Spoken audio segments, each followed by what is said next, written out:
Playtime Co. is the product of a great man by the name of Elliot Ludwig, divorced but a family man at heart. His sights were always set on bringing amazing toys to amazing children around the globe. Ludwig spent countless hours in the factory, working overtime relentlessly in an attempt to continuously innovate and surprise. In the 1960s, an unfortunate family death had pushed Ludwig down to his lowest.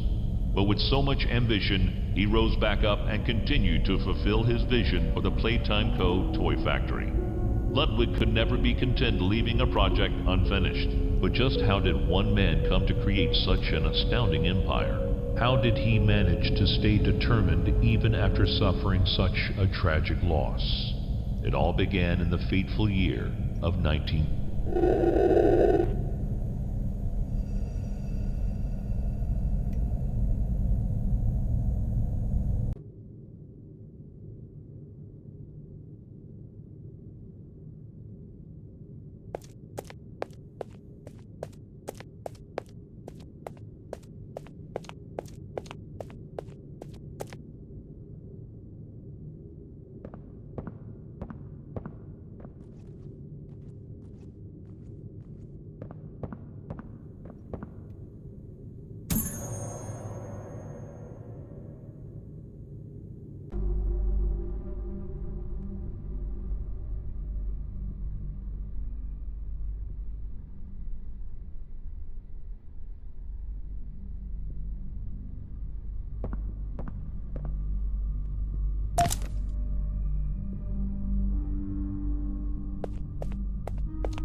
After years of being ignored, the company actually heard all my complaints. Yep, they listened to them very carefully. I guess my words must have really inspired them to take action. Because the next day I got demoted down here to the freaking island of misfit toys! Why do I talk to myself?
Oh, not at all, sir.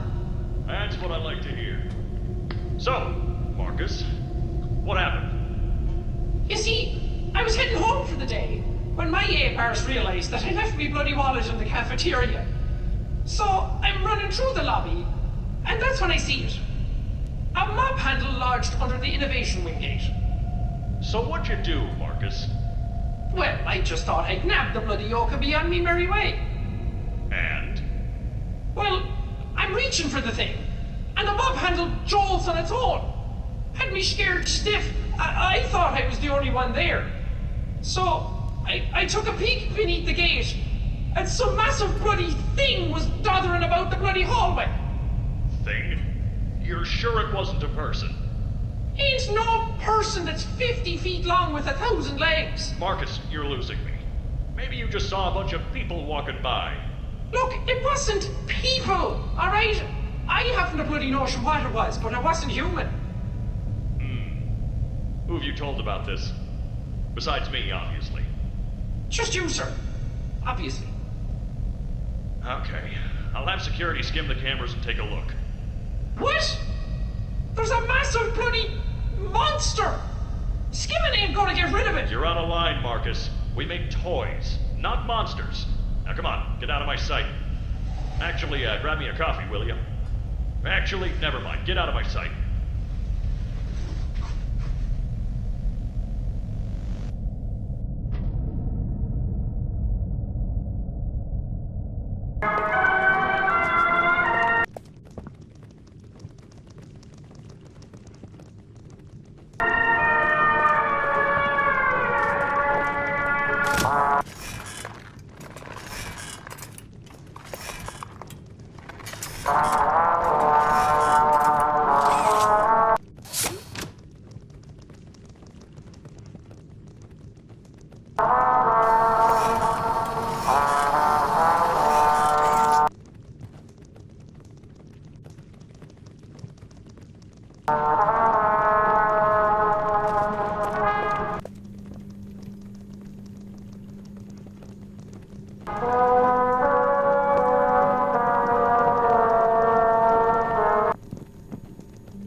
Jimmy, your work as Playtime Co.'s Chief Marketing Officer has skyrocketed the company's profits. How do you do it? You know, it's not what you'd expect. It's the little things most people don't even think about. Like, take names, for example. I'm surprised people haven't realized this. You take the E sound, slap it on the end of a name, boom, you're making bank. Huggy, Mommy. Even Elliot knew this way back with Poppy. I guess I And blue. Blue is huge. I'm telling you. What's your favorite color? Blue? I bet it's blue, right? It's blue? It's green. Okay, well, you're a special case. Most people would say blue. But seriously, marketing is not as easy as you think. I make it look easy. If there's anything Playtime Co. should be known for, it's not toys. It's marketing.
following is a pre-recorded announcement to address the many complaints regarding an alleged very, very big spider crawling around in the facility. The Playtime Corporation wants me to remind you all that spiders that big do not exist, and that if they did, quote, we would already be dead anyways, end quote. Regardless, you can all rest assured the company is sending some specialists down here to have a look around and relieve the constant whining. Complaining seems to be everyone's primary contribution to this company. It's just a spider. You are all safe. Please, please, carry on with your jobs.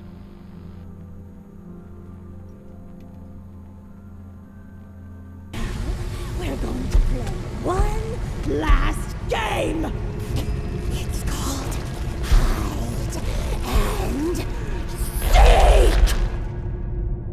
10, 9, 8, 7, 6, 5, 4, 3, 2...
You make me part of you! You can't do this to me!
Log code 08502.